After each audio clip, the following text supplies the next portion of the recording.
और दोस्तों स्वागत है आपका हमारे channel Nitesh Tiwari e learning में। आज हम बात करने वाले हैं आपका चैप्टर नंबर 5। एक्चुअली ये चैप्टर नंबर अभी 3 है। आप अगर पुरानी बुक यूज़ कर रहे होंगे तो चैप्टर नंबर आपका 5 होगा, और अगर आप नई बुक यूज़ कर रहे हो तो चैप्टर नंबर आपका 3 होगा, जिसका नाम है यायावर साम्राज्य। और यायावर साम्राज्य जो आपका है वो चंगेज़ खां के लगभग जो इतिहास है और उसके बारे में ये चैप्टर बेस्ड है। अगर आप चैनल पर नए हैं, चैनल को सब्सक्राइब कर लें और बेल आइकन को ज़रूर दबा दें। कुछ चीज़ें देखो बहुत डिफ़िकल्ट होती हैं, जैसे आपका पढ़ना भी, मैं अगर कहता हूँ कि हमारी एक लय होती है। जैसे अगर मैं खुद की बात करूँ तो दोस्तों कभी कभार मैं वीडियोज़ को नहीं बना पाता हूँ और काफ़ी लेट डाल पाता हूँ। उसके काफ़ी रीजंस हो जाते हैं, हम लोग चीज़ों को अच्छे से करते नहीं हैं या मन नहीं करता है, तो बहुत सारे कारणों से वीडियो नहीं बना पाता हूँ। सेम हमारी पढ़ाई होती है, हम पढ़ना तो चाहते हैं, हम पढ़ना चाहते हैं, अच्छे नंबर लाना चाहते हैं, बट हमारा मन नहीं करता है। तो हमें मन को थोड़ा सा ना मारना पड़ेगा और थोड़ा कुछ ना कुछ करके, चाहे जैसा भी हो, हमें पढ़ना पड़ेगा। उसी प्रकार से मैं भी कोशिश करूँगा कि आप लोगों के लिए जल्दी जल्दी जो वीडियोज़ हैं वो मैं लाता रहूँ। तो आइए बात करते हैं यायावर का अर्थ। सबसे पहले हम जानते हैं दोस्तों, यायावर का जो वास्तविक अर्थ है वो होता है घुमक्कड़। और घुमक्कड़ जो लोग होते हैं वो मतलब एक जगह आज यहाँ है तो कल यहाँ पहुँच जाएंगे, मतलब एक जगह टिकते नहीं है, फिर यहाँ पहुँच जाएंगे, मतलब घुमक्कड़ लोग हैं, कभी कहीं और कभी कहीं। ये बात आपकी है मध्य एशिया के मंगोल, जिन्होंने 13वीं-14वीं शताब्दी में एक विशालकाय साम्राज्य जो कि चंगेज खां के नेतृत्व में शुरू किया था, उसकी स्थापना की। चंगेज खां ने यूरोप साम्राज्य, जो आप कह लो यूरोप कह लो, ये एशिया महाद्वीप तक जो अपना साम्राज्य उसको फैलाया। और आज हम बात करते हैं यायावर साम्राज्य की जो अवधारणा है वो विरोधात्मक है। विरोधात्मक का मतलब ये है कि भाई ऐसा कैसे हो सकता है आज यहाँ हो और कल वहाँ हो। तो आप एक साम्राज्य बैठाने के लिए या बसाने के लिए तो आपको रुकना पड़ेगा वहीं पर ये तो नहीं रुकते थे। तो थोड़ा सा इसको लेकर एक विरोधात्मक कि ऐसा कैसे हो सकता है। अब क्योंकि यायावर लोग मूलतः घुमक्कड़ होते थे तो ये संभव नहीं है, जैसा मैंने बताया। और मध्य एशिया मंगोल ने पार किया और महाद्वीपीय साम्राज्य की स्थापना करी। एशिया को पार करके वे लोग यूरोप तक गए और उन्होंने भयानक सैनिक जो तंत्र है, शासन व्यवस्था है, उसको बनाया। साथ ही हमारा समाज, यायावर समाजों के ऐतिहासिक स्रोत क्या है, हम कैसे जान सकते हैं उनके बारे में। देखो इतिवृत्त है, अगर हमें जानना है यायावर साम्राज्य के बारे में तो इतिवृत्त आपका हो गया। यात्रा वृत्त, इतिवृत्त का मतलब है वर्ष भर में लिखा जाने वाला वृत्तांत, ठीक है, वर्ष में, एक वर्ष में। और यात्रा वृत्तांत है, आज अगर आप यहाँ हो और कल वहां पहुंच गए तो आपने उस रास्ते के बारे में, यहाँ पहुंचने के बाद उस समाज के बारे में भी बताया। तो नगरी साहित्य को दस्तावेज मिलता है। कुछ में हमें चीनी, मंगोली तथा फारसी और अरबी भाषा में भी हमें इसके कुछ जो अंश हैं इसके बारे में पता चलता है। तो हम चीनी, मंगोलियाई, फारसी, अरबी, इतालवी मतलब इटली, और लैटिन, फ्रेंच और रूसी स्रोतों के माध्यम से भी मंगोल साम्राज्य के बारे में जानकारी प्राप्त कर सकते हैं। तो ये हमारे पास जानकारी के स्रोत हैं मंगोल साम्राज्य के। आइए बात करते हैं कि मध्य एशिया के यायावर साम्राज्य की क्या विशेषता है। तो दोस्तों पहली बात तो 13वीं और 14वीं शताब्दी में पार महाद्वीप का मतलब होता है, जैसे एशिया महाद्वीप है तो एशिया महाद्वीप के बाहर यूरोप महाद्वीप यहाँ है, तो यूरोप और एशिया दोनों में जो शासन व्यवस्था स्थापित की उसको पार महाद्वीपीय बोला गया है। चंगेज खां के नेतृत्व में हुई थी, ये बात तो हमें पता है। उसके बाद आप बताइए कि इस साम्राज्य को यूरोप और एशिया महाद्वीप तक फैलाया गया। इसमें कृषि पर आधारित चीन की साम्राज्यिक जो निर्माण है उसकी तुलना में मंगोल जो लोग थे थोड़े दीनहीन थे। कहने का मतलब चीन के जो लोग थे वहाँ कृषि व्यवस्था अच्छी थी, वो थोड़े संपन्न थे, लेकिन मंगोल के लोग दीनहीन का मतलब थोड़ा सा वहाँ पे इतना अच्छा नहीं था कृषि व्यवस्था। साथ ही वहाँ जीवन जटिल और सामान्य जीवन, और जो आपका आखेट होता है ना, आखेट नॉर्मल तरीके से आखेट या आपका पशुपालन करके अपना जीवन वो जिया करते थे, बिताया करते थे। एशिया के यायावर लोग जो हैं वो द्वीप के निवासी थे जिन पर ऐतिहासिक परिवर्तन के प्रभाव ना पड़े, ठीक है। साथ ही इन समाजों ने विशाल जो विश्व है आपका उसमें अनेक देशों से संपर्क भी साधा और उनके ऊपर अपना प्रभाव छोड़ा, उनसे बहुत कुछ सीखा और बहुत कुछ सिखाया। तो उस तरह की चीजें भी मंगोल साम्राज्य में हुई थी। आपके एग्जाम में क्वेश्चन आता है, 1 नंबर का आएगा, भाई बर्बर किसे कहते हैं। तो दोस्तों बर्बर जो शब्द है वो गैर यूनानी है, जो बारबरोस से उत्पन्न हुआ है, जिसका तात्पर्य है गैर यूनानी लोग, ठीक है। अगला हमारा क्वेश्चन आता है कि भाई मंगोल की सामाजिक स्थिति कैसी थी। क्वेश्चन अगर आपका आएगा कि भाई मंगोल की सामाजिक स्थिति कैसी थी, तो आप बताना मंगोल समाज विविधतापूर्ण था। विविधता का मतलब यह है कि भाई अलग अलग काम लोग किया करते थे, जिसमें पशुचालक भी है और शिकारी संग्राहक भी है। पशुचालक का मतलब है पशुओं को पालने वाले, और शिकारी संग्राहक का मतलब है पशुओं को, जो जानवरों को मारकर खाने वाले जो लोग होते हैं, शिकारी संग्राहक। और पशुपालन, घोड़ों को, भेड़ बकरियों को, ऊँटों को ये लोग पाला करते थे। पशुपालन जो था वो मध्य एशिया के घास के मैदान में रहते थे, और छोटे छोटे जो आपके क्षेत्र है वहां पर उपलब्ध रहते थे, शिकार भी वहाँ पर। साथ ही शिकारिक संग्रह जो है साइबेरिया के वनों में रहते। साइबेरिया आज वर्तमान में रूस का जो इलाका है वहाँ का है। और पशुओं को पालने थे तो काफ़ी ज़्यादा मतलब गरीब भी हुआ करते थे। तो मतलब ये लोग जो शिकारी संग्रह थे वो पशुपालकों की तुलना में भी गरीब हुआ करते थे। उसके बाद ही देखिए चारण। चारण का मतलब है चरने वाला क्षेत्र। तो वहां पे कुछ साल की अवधि के लिए कृषि करना संभव था, परंतु मंगोलों ने कृषि को नहीं अपनाया। मतलब मंगोल लोग कृषि कार्य नहीं करते थे। क्या करते थे? पशुपालन और शिकारी संग्रह थे। मेरी एक एक बात अगर सुन रहे हो तो एग्जाम में आएगा, बहुत इंपॉर्टेंट है, तो ध्यान से समझो उसको। और इस आत्मरक्षा और आक्रमण के लिए परिवारों तथा कुलों में परिसंघ थे। मतलब ये लोग अपने को बचाने के लिए या किसी पर आक्रमण करने के लिए एक परिवार या कुल में परिसंघ बनाकर, एक संघ बनाकर रहा करते थे। वे लोग पशुपालन के लिए लूटमार करते थे, चारागाह के लिए लड़ाइयाँ करते थे। तो ये मंगोलों की स्थिति का आपको पता चलता है। अगला हमारा क्वेश्चन आता है कि जरा बताइए मंगोल लोगों की सैनिक, ये एग्जाम में बहुत आता है कि सैनिक प्रबंधन की क्या विशेषता थी। तो मंगोल में प्रत्येक स्वस्थ जो आपका वयस्क है वो हथियारबंद घुड़सवार का दस्ता में शामिल होता था। सेना में भिन्न भिन्न जातियों के लोग संगठित थे, जिसमें आपके तुर्की मूल के भी थे, कैराइट मूल के भी लोग आपके शामिल रहे। साथ ही इनकी सेना जो है वो स्टेपी क्षेत्र के पुरानी दशमलव प्रणाली के अनुसार गठित की गई थी। स्टेपी जो आपका इलाका है वो घास के मैदान होते हैं, ठीक है। अब यहाँ पे मंगोल जनजाति समूह को विभाजित कर नवीन सैनिक टुकड़ियों में विभक्त किया गया। जो मंगोल की जनजातियां थी उनको बिल्कुल अलग करके एक नई सैनिक टुकड़ी बनाया गया। सबसे बड़ी जो इकाई है उसमें आपका 10,000 सेना रहा करती थी, सबसे बड़ी इकाई में। इस प्रकार आपका चंगेज खां का इतिहास है। अब बुखारा पर विजय को लेकर अगर क्वेश्चन आएगा तो देखो भाई, बुखारा पर लेकर के विजय को लेकर 13वीं शताब्दी की बात है कि ईरान पर मंगोलों ने बुखारा जो विजय वृत्तांत है वो फारसी इतिवृत्तकार जुवैनी ने आपका 1220 में लिखा था, जिसमें यह कहा गया कि भाई नगर का विजय के बाद चंगेज खां उत्सव मैदान गया, जहां पर नगर के व्यापारी एकत्रित थे। उन्हें उसने संबोधित करा और बोला, अरे लोगों, तुम्हें यह ज्ञात होना चाहिए कि तुम लोगों ने अनेक पाप किए हैं और तुम में से जो अधिक संपन्न है उन्होंने सबसे अधिक पाप किए हैं। अगर तुम मुझसे पूछो कि मेरे पास क्या प्रमाण है तो मैं इसके लिए कहूंगा कि मैं ईश्वर का दंडक हूं। क्या हूं? दंडक हूं, मतलब दंड देने वाला, सजा देने वाला। यदि तुमने पाप ना किए होते तो ईश्वर ने मुझे दंड देने होते तुम्हारे पास ना भेजा होता। अगर तुमने पाप नहीं किए होते तो ईश्वर ने मुझे तुम्हें दंड देने के लिए या तुम्हें सजा देने के लिए ना भेजा होता। ये चंगेज खां थोड़ा मतलब बढ़ा चढ़ा के लोगों को डरा रहा है ताकि उनसे पैसे वैसे ले सके, तो उसके बारे में भी आपका बॉक्स में आएगा, ये पैसेज में आ सकता है।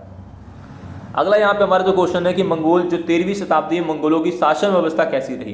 देखो 13वीं शताब्दी के मध्य तक जो मंगोल है वो एकीकृत जन समूह में सामने एक उभर के सामने आया कि जन समूह एक हो गया था, मतलब कहीं ना कहीं से। और उन्होंने एक विशाल साम्राज्य निर्माण किया जिसे दुनिया ने पहले कभी देखा ही नहीं था। उन्होंने क्या किया?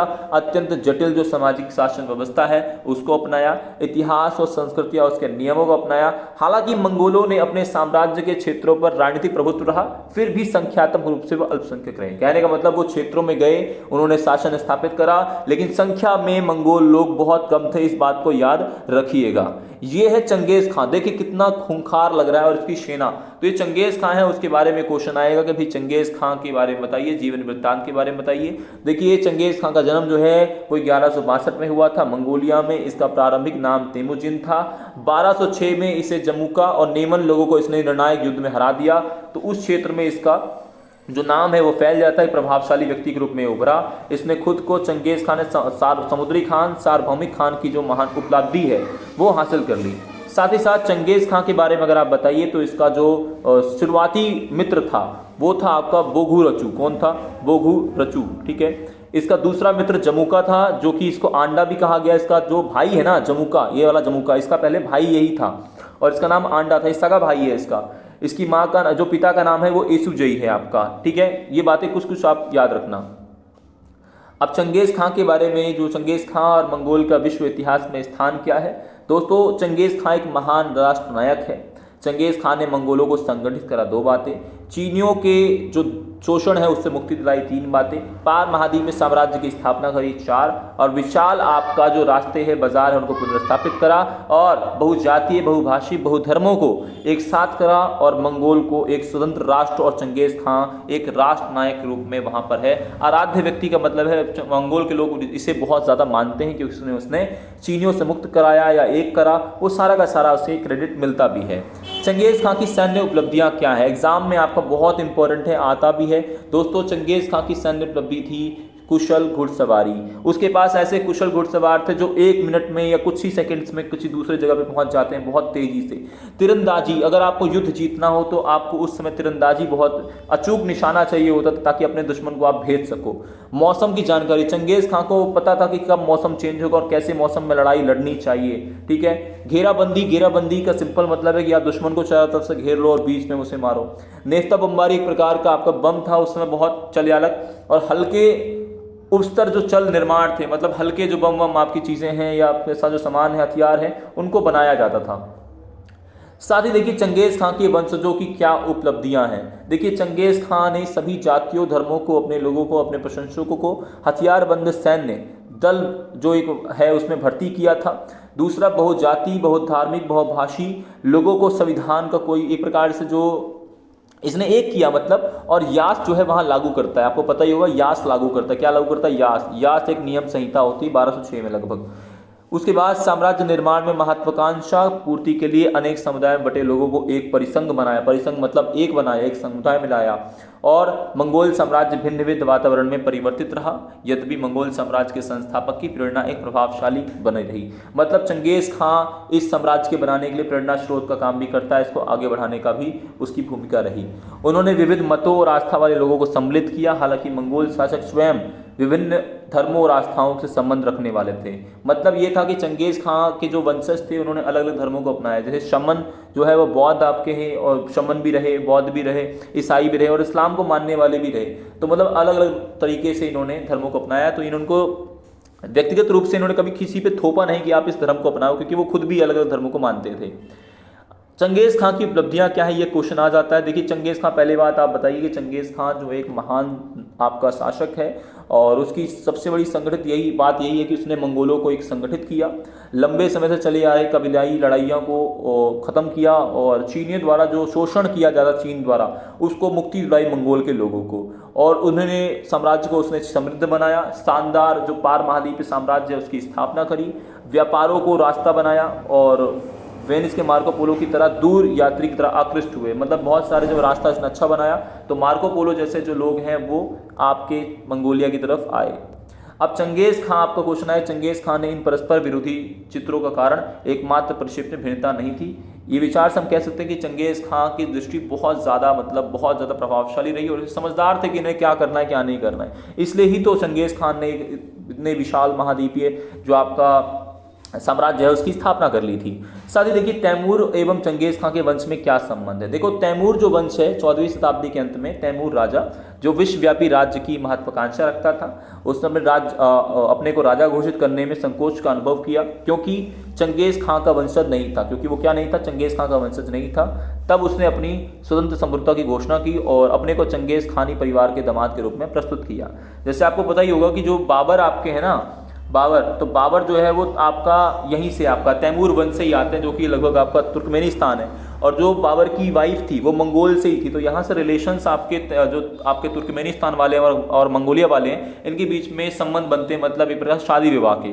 तो वहाँ से थोड़ा सा जो मंगोल लोग हैं, ये जो हमारे भारत के मुगल हैं, वो मुगल आधे मंगोल हैं और आधे आपके तुर्की के लोग हैं, मतलब तुर्कमेनिस्तान के लोग हैं। वो एग्जाम में आएगा। यास क्या है दोस्तों? यास को पहली बात तो यासक लिखा जाता था और चंगेज खान ने 1206 में, जैसा मैंने बताया, कुरियलताई में लागू किया गया। ये एक प्रकार का नियम संहिता है, आप इसे क्या कह सकते हैं? नियम संहिता कह सकते हैं, जिसमें विधि है, यज्ञप्ति है, आदेश के बारे में है और विनिमय, आखेट, सैन्य डाक प्रणाली, सब चीज़ों के बारे में लिखा हुआ है कैसे क्या करना चाहिए। तो मंगोल शासन व्यवस्था में यास की क्या भूमिका रही दोस्तों? यास एक नियम संहिता है जिसे यासक बोला, मतलब यासक वह नियम संहिता है। चंगेज खान ने कुरियलताई में लागू किया। अर्थ, यज्ञप्ति, आदेश है, आखेट, संग्रहण प्रणाली और विनिमय के यूज किया गया। और 13वीं शताब्दी के मध्य में मंगोल द्वारा एकीकृत विशाल साम्राज्य संगठित किया गया। अगर नियम नहीं होंगे तो कोई भी देश नहीं चलेगा। जैसे देश को चलाने के लिए संविधान की जो आवश्यकता है, वैसे ही चंगेज खान ने इस बात को समझा कि मुझे नियम लागू पड़ेंगे ताकि अपना साम्राज्य चला सकूं। साथ ही देखिए इन्होंने क्या किया, एक शहरी सामाजिक शासन, संख्यात्मक रूप से अल्पसंख्यक रहे, अपनी पहचान एवं विशिष्टता की रक्षा के लिए यास के पवित्र नियम को आविष्कार करने का दावा किया। इन्होंने बताया कि यास जो है वो चंगेज खान ने किया है, चंगेज खान ने बनाया है, ये बहुत पवित्र है, इसे लागू करो ताकि समाज चलाया जा सके। और यास को अपने पूर्वज चंगेज खान की विधि संहिता करके प्रजा पर लागू करवाया। प्रजा को भी यही बताया कि हमारे पूर्वज चंगेज खान का है, तो उसको फिर इसको और लागू करवाने में फायदा रहा।